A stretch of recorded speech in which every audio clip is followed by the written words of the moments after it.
Hi everyone, this video is the solution of the numeric part anyway of question 3 for the mock exam on inheritance tax. Part 1 for 6 marks, talking about the differences between transactions. For feedback on that, please look at the solutions because there's a more detailed discussion there. The real difference is this: if something is deemed to be a chargeable lifetime transfer, then tax is paid on it when it happens, regardless of whether the person dies or not.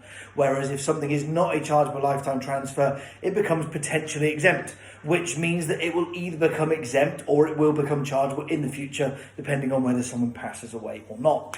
But what we're going to focus on in this video is the numeric calculation of the inheritance tax liability from the scenario which is detailed in the question. So there is 2 parts to an inheritance tax liability. Part number 1 is any transactions that took place in the 7 years prior to the person passing away. And part 2 is the estate on death, before anything is handed out to any people who might inherit anything. So in this scenario, the first thing to notice is the death takes place on the 2nd of January 2020. And straight away from that, we can go directly to when it is due, because the inheritance tax will be due end of that month, add 6 months. End of January is the 31st, so this person's inheritance tax will be due the 31st of July 2020. Straight away, you can do that before you look at anything. The next thing to look at is any potentially exempt transfers that took place in the 7-year period. So first of all, we're told in August 2009, he made a cash gift to his niece.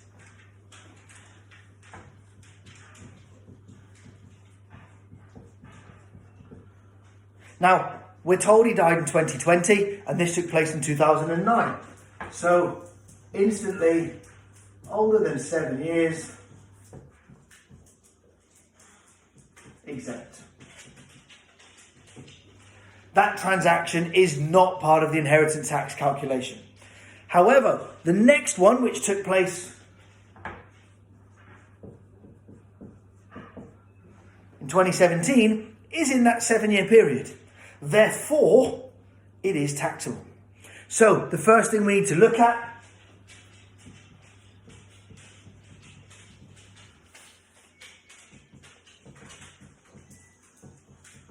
is how we treat that. The value of the gift is $275,000. It does not say it's for a wedding, therefore it does not receive any additional allowances. Every year, everybody has an annual exemption for gifts of £3,000. Now, in the 17 tax year, it doesn't tell us anything else, so all of that can go against this. Also, there's nothing in 2016, so we can use the previous years. However, we can only use one previous year. We can't go further back. So, less the £3,000 annual exemption this year, less the £3,000 annual exemption from the previous year, tells us that the value of this transfer for inheritance tax is £269,000. Now, the nil rate band that everybody has for inheritance is £325,000. As you can see, this is less than £325,000. So there'll be no tax due on this, but £269,000 of the nil rate band has already been used.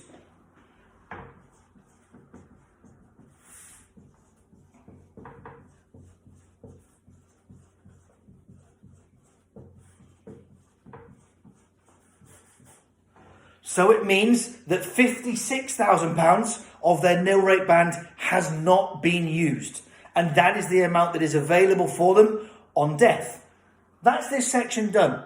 If this was higher than 325, then you would take away 325 and whatever is over, you would calculate tax on it. As it stands, there is no tax due on this, but it has used up a significant portion of the nil rate band available to James' family when he passed away. That's part 1 of that question done. The next part talks about the estate at death. So at this point, we need to now look at the estate at death. And we have a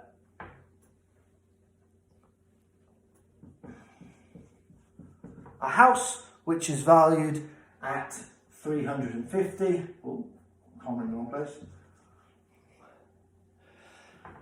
savings of 450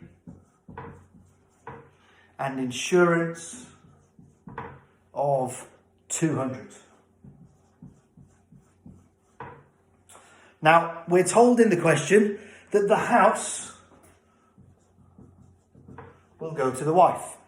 Anything which goes to a husband or wife is completely outside the realms of inheritance tax. So anything that goes to James' wife is not part of the estate at death. So 350,000 goes to the wife, and it also says 50% of the savings go to the wife. 50% of this is £225,000. They are not part of the inheritance. So when we start looking at how much is going to be assessed for inheritance tax, actually the house is 0, the savings is 225, and the insurance is 200. So the assets is 425,000. Now, we're also told that there's some liabilities. There is a liability for funeral costs, and they are £4,000. And there is some income tax due. I think it was 8150. It is 8150.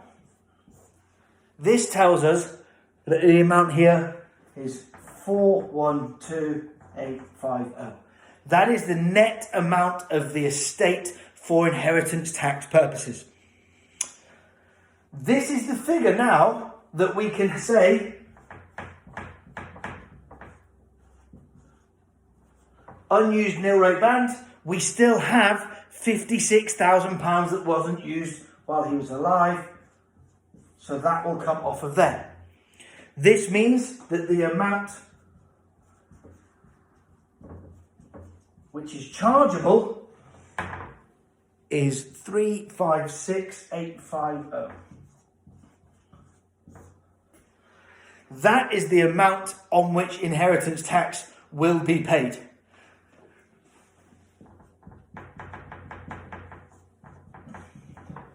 And 40% of that is 142,740.